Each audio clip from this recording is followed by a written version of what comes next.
Hi folks, it's Andy. Welcome to this week's Kendo Rant. I've got plenty of questions to get through, but before we get to them, you know the score. Like, share, subscribe, all that sort of thing. Join the Kendo Show Early Access group. And most importantly, don't forget to do your shopping at KendoStar, KendoStar.com. That's my website, of course. Sells amazing, wonderful Kendo equipment. Yeah, I know right now we're living in a world where nobody's practicing Kendo because of the whole virus lockdown thing. But still, we are still shipping worldwide, and we've got some amazing lockdown deals just gone live today. They're some of our lowest prices ever to help you and to help us get through this very difficult time. All right. So yeah, get over to KendoStar.com if you like these videos and want to keep them coming. Okay. Right. First question. This is one that came to me by private message or email, I think it was. And they've asked to remain anonymous. That's no problem.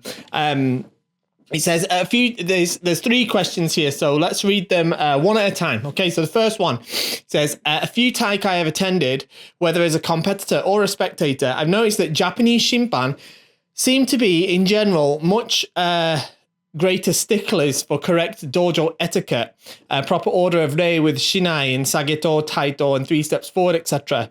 On the other hand, the non-Japanese Shimpan don't really seem to be too frustrated when people don't get the etiquette right, even though they may step in to correct them. Is it true that Japanese Shimpan are generally bigger sticklers for this kind of stuff, or is it just me? No, I wouldn't say it's necessarily true that Japanese Shimpan are more strict on that sort of reiho than non-Japanese Shimpan are. I really think it depends on the particular person. Probably the way that the Japanese Shimpan probably speak to the or do the correction to the players is probably a little bit different and might make it seem more obvious. But actually, in my experience, the adherence to reiho and manners and those sort of things in Japan is generally lower than it is in the West. Lots of people care less about it than they do outside of Japan, which is something I think that, and it's not just me that says this, lots of Japanese senseis come to Europe or the US or Australia, wherever. They'll go outside of Japan, they'll travel around, and one of the things they'll often say is how Japanese people should take a leaf out of people from abroad's book in terms of their seriousness with their approach to reiho, right? So I don't think it's necessarily that, that has much to do with it.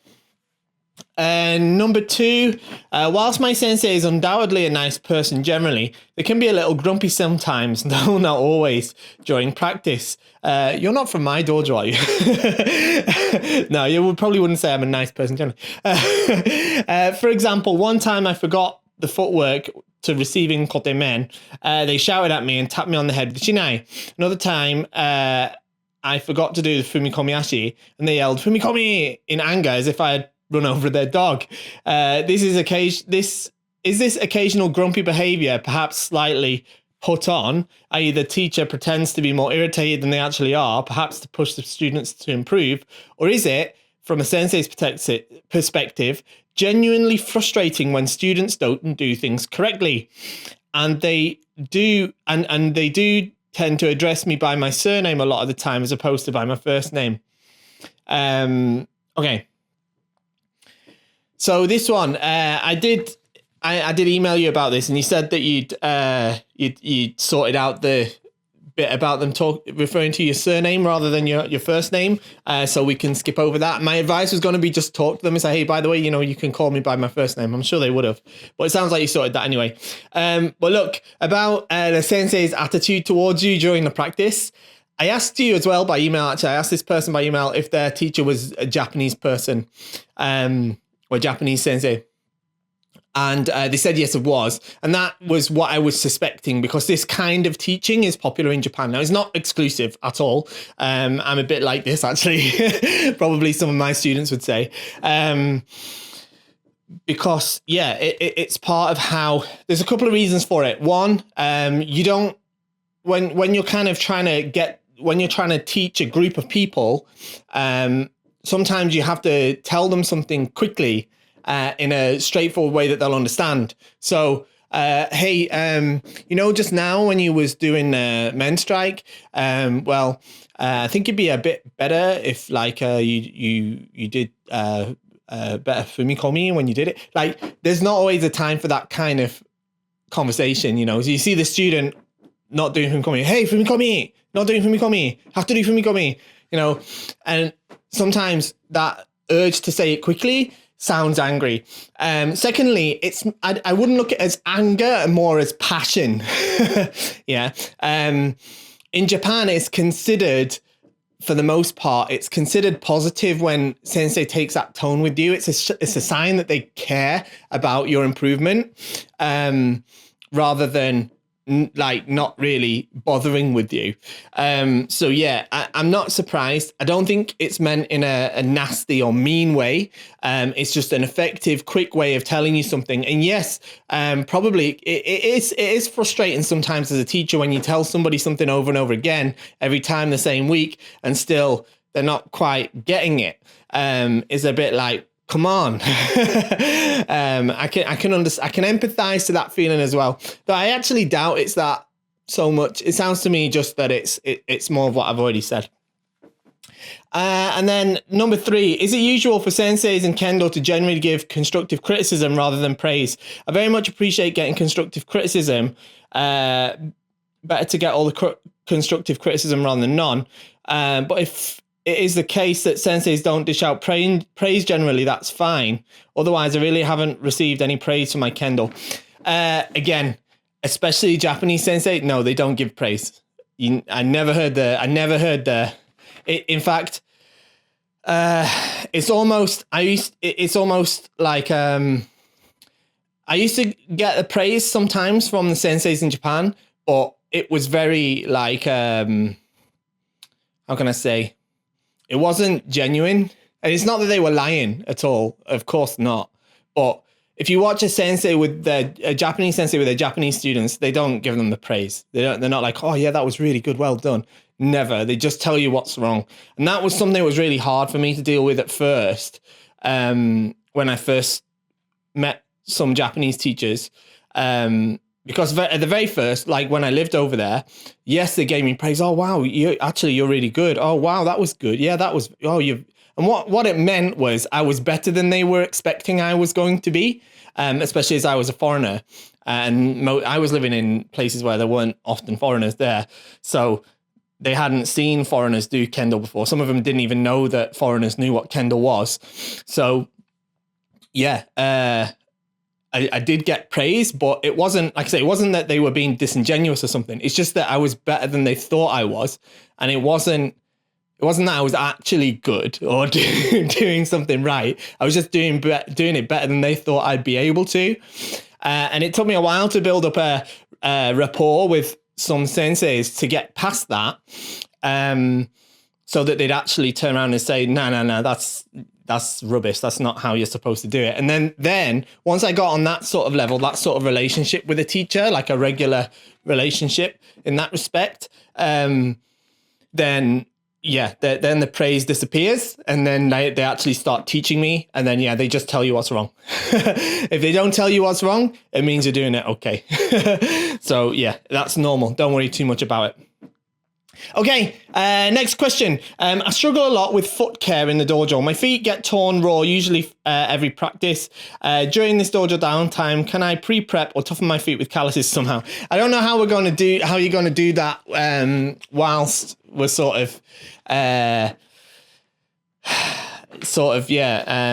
of the dojo. All I could recommend is if you've got hardwood floors at home, if you've got wooden floors at home, practice your suriashi barefoot, because the solution to this, unfortunately, is basically practice. Your feet get torn up because, one, they're not really used to doing kendo barefoot on the hard floor, and two, it often comes from your feet not being aligned parallel, and like often it's the left foot that's out this way. That's why the left foot often gets torn a lot, because as you're pushing forward, you sort of twist it, and that tears the skin a little bit. You can use some zinc oxide tape to tape up the joint of your big toe and your foot. I actually still do that, because that's a part that often takes a lot of punishment, let's say. But other than that, it's going to be a case of practice. and it's going to be getting your feet used to, and to be fair, just hardening up. So yeah, otherwise, yeah. Next one. I saw a video in which Nishimura Sensei wins by performing Shinai Otoshi, forcing the opponent to drop his Shinai. Is that more of a technique used by police officers between them, or is it a valid option when the opponents come to Subzeri? So, Shinai Otoshi isn't a technique, just to be clear on the language here. Shinai Otoshi is the act of dropping the Shinai. So the person doing the Shinai Otoshi is the person that drops the Shinai, because it means to drop your Shinai. So I saw the video that you posted too. Basically, they come to Subazeri and they end up on the Ura side. The Shinai are crossed on the Ura side on Subazeri, and Nishimura-san does a really hard strike to the Shinai this way, like kind of harai, bam, this way, and his opponent loses grip of the Shinai and does the Shinai Otoshi, and therefore receives Hansoku. And I think that happens twice. So yes, that's not restricted to police officers. If your opponent is in a vulnerable position where their Shinai is not in a position where they can keep hold of it, if they receive the strong strike on it, it's their fault actually for doing the incorrect Subazeri. If they were doing the Subazeri at the proper the proper course or the proper position, then that's not possible. But they came to the Ura side. The Shinai is sort of on this side. He let Nishimura-san get his Shinai behind it enough to get that strike off in order to drop the Shinai. So it's something that's legitimate. It's not like a waza or a technique. It's just part of the back and forth of a kendo shiai. And yeah, if somebody's, some players, Nishimura-san had a phase of doing this where he'd found the kind of weak spot in lots of people's kendo where they'd relax after making a strike and get into Subazeri. Didn't look like they were going to receive the Hikiwaza, and their Shinai crossed on that opposite side. And he was really good at using that, exploiting that that weakness to perform the strike to the Shinai and get that Shinai Otoshi. Next one. I heard somewhere that the men futon should go past the back of the head and be longer than the head for protection from a fall, I think. But when I see Kendoka at local and regional tournaments, it's often not the case. What's the correct fit for men, and do Westerners often wear their men's wrong? So, no, look, the men futon should be wide enough so that it offers enough protection from strikes. It's not supposed to be so, it's not supposed to be so wide that it kind of wraps around the back and then touches, for example. The point of that isn't to protect you from a fall. It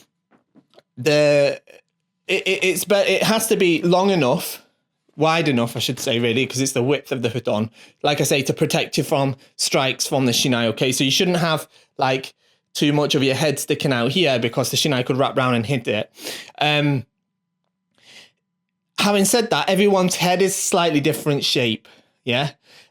So I've got quite a small head, so mine wraps around a little bit more. And other people, they don't have such a thing.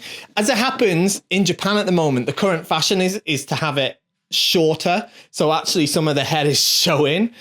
I don't know why. I don't think it looks that cool, but some people do. Some people even commission men with very narrow futon. Just a few years ago, before that, it was the opposite. People like to have it really wrapped around, and then they tie the himo really high. So it was like a proper triangle that looked kind of dumb as well. The best way is to wear it the way you're supposed to, which is where the men is tied at the height of the eyes, or the monomi, talked about in last week's video. And yeah, it should be wide enough, essentially, to... it doesn't matter if a little bit of your head is poking out the back. It's not going to make a big difference if you fall over. I'm afraid. As long as it is protecting your head from strikes. Okay. In terms of do Westerners often wear their men wrong? Yeah, Westerners do often wear their men wrong, and Japanese people often wear their men wrong as well. It's nothing to do with that necessarily. There's plenty of Japanese people in Japan that aren't taught properly how to wear the men, or just ignore their sensei's advice, just like there is here, or other places. Okay, I've talked all about how to wear the men properly in the last video, in the last Kendo rant. So go and watch that, or go and watch the video I've done about how to wear the Borga if you want to know exactly how to wear your Borga properly. And yeah, wear it like that, and you can't go wrong. Next one, I really can't stand to be in the Seiza position for too long. Too long, meaning my legs and feet start to hurt after a minute or two in Seiza. Are there any good exercises or some advice you can pass along on the matter? Yeah, you just have to practice sitting in Seiza, unfortunately. Part of Japanese culture, not so much these days, but certainly in the generation before us. When I say before us, I mean people might, I guess, like in previous generations, should we say? Sat on the floor rather than sitting on chairs. Things like dining tables are a relatively new thing in Japan compared to in other countries. So sitting on the floor is part of their culture, and sitting in Seiza is something that most Japanese people are able to do from a young age because they learn to do it from being little children. It's a case of practice, all right? I wasn't able to do it when I first started Kendo very much. Now I can do it for a pretty long time. I can just about last out a full kata demonstration. Sometimes you have to sit in Seiza and watch a whole kata demonstration. It takes about 10 minutes or so in Seiza. Can just about manage that. It's just a case of practice. So just practice at home. If you're watching the TV or if you whatever you're doing, then yeah, practice sitting in Seiza just for as long as you can. When it starts to hurt, stop. And just try to do it for a little bit longer each day. And I definitely think that will help. Next one. Have you ever scored a ski ippon? It's a tool I would like to have just in case as a rather short kai, but I get anxious about doing it to everyone, saying it's dangerous even if it isn't. Do you have any advice on how to approach a technique in this kind of situation? So, have I ever scored a ski ippon? Yeah. Yeah, I was a competitor for serious competitor for almost 15 years, man. Yeah, I've scored ski. It's a tool. So you'd like to have it as a tool. That's cool. But look, you need to be a bit careful in where you're busting it out. All right. Not just because, look, I don't view ski as a particularly dangerous technique. It's not something you should do against kids. But, I think ski becomes dangerous because people treat it as dangerous and therefore they don't practice it, and therefore it's not, people aren't used to it, and then people kind of react weird to it. So you need to practice it. You need to practice it as part of your kihon. In my dojo I teach, I have ski as part of the regular kihon menu because I think it's one of the 4 basic waza in Kendo. But you need to also be a bit considerate or careful really when you're doing jigeiko in your club. You can't just start whipping out ski everywhere. It's not really gonna do your Kendo much good if you do that. It's just gonna most people do ski to help them feel better about themselves. Kind of, they use it as a bit of an ego boost. Whereas that isn't what jigeiko is for. For example, you should be trying to overcome your weaknesses by challenging yourself against your opponent, whether that's somebody of a similar level to you, and certainly against the sensei. You don't want to be firing ski into a sensei, not because it's dangerous or even because it's rude. Some senseis consider it rude. I don't think it's rude. It's just like if I'm with like a junior person and I'm doing hikitate geiko, which is where I'm the sensei and I'm providing them the opportunity to improve, and they ski me. It's like, oh, okay, you missed the point here, because a lot of the time I'm kind of trying to present them opportunities that they don't realize. The idea is they're trying, I'm trying to get them to to try and understand the opportunity of when to strike. And, if you miss a point, just try and ski just to make yourself feel good. And I've been there, but I've done it when I was younger, when I was lower grade. I used to do that too. I'd be like, yeah, see that? I just skied a Hachidan. How good am I? Like, no, not really. That isn't really what it's for. Now, it's a difficult one to express, to be honest. Because I'm trying not to say don't do ski. You should use ski. It should be part of your arsenal. But what you have to understand is there's a right time to do it, and that is when, for the most part, it is like in Shinai. It's not the only time, but like depends what level you're at. I only really use it in Shinai, though I do practice it in the dojo. I hardly use it in Jigeigo. I might use it again against a junior person, if they are always stepping back and trying to block or something like that. That's quite a good time to do ski. But you could do it with your peers. Definitely with your peers, doing the Gokaku Geiko. And if you're doing Ippon Shobu, I think that's quite a good time to practice it, maybe. But don't start whipping out on your sensei. You're going to look like a bit of an idiot. And you won't realize it. Just like I didn't, by the way. So I've been there too. I fell in that trap. That's why I'm saying it. Yeah. Sorry, I can't give a clearer answer on that. Right, last one. If I could go back in time and visit my younger self, what would you tell him? Be it both Kendo related or otherwise. P.S. Do you know of any good places I can buy Kendo gear? Thank you for that question. The place to buy Kendo gear is KendoStar. It's the only good place to buy it because it's not only amazing equipment, and I think it's, the best in the world. But if you don't agree with me, go and check our Trustpilot rating. That's independent, by the way. We're the highest one there. But not only all that, you get this channel, all of this stuff that we bring you for free. That's all thanks to KendoStar. So yeah, it's the only good place to shop. Now, in the seriousness, in regards to the question, if I was to go back and visit my younger self, what advice would I tell him? It's not cool to ski sensei. It was one of the first things, I guess. But I think what I would tell myself is I'd like to go back and revisit myself in my early 20s, probably mid-20s actually, and try to convince myself that it's okay. It's not okay, but if I lose the Shiai, it's not the worst thing in the world. Sometimes you lose Shiai, and losing Shiai isn't, you don't actually die. It's not an actual sword fight. I wouldn't, I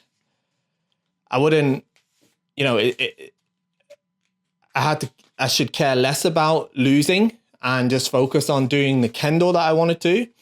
And I'd try as well to talk to myself about understanding the opportunities for striking and to watch my opponent and choose my waza based on the actions of my opponent rather than just doing strikes because I want to do a specific strike.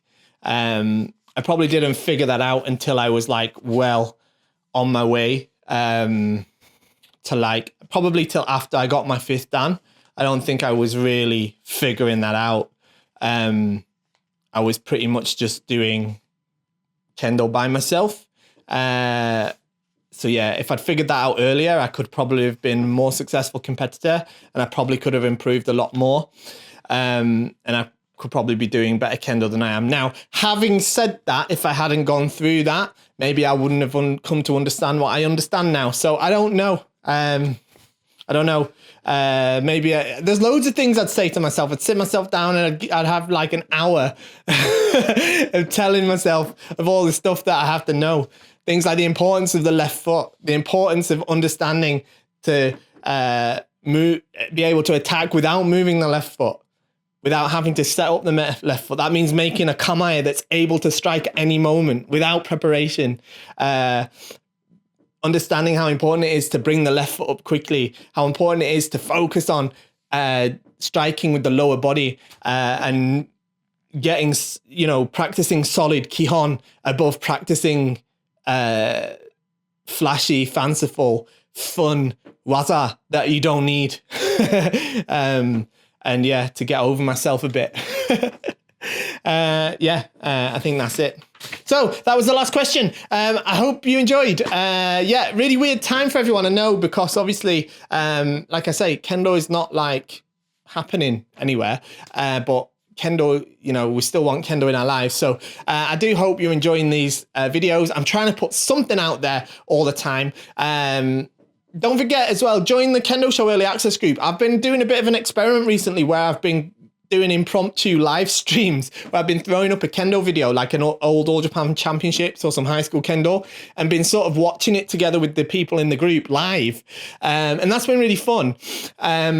So yeah, if you want to partake in that, get in the group. It's free to join. There's a link down there somewhere. So yeah, and yeah, if you like the videos, if they bring you any value whatsoever, and you want to make sure that we're still here this time next year, don't forget to shop at KendoStar.com. That's my website, as I've said already. It's the best place to buy Kendo equipment, and it pays for all this. So yeah, go and shop there. Thanks for watching, everyone, and I'll see you all next time. Bye-bye.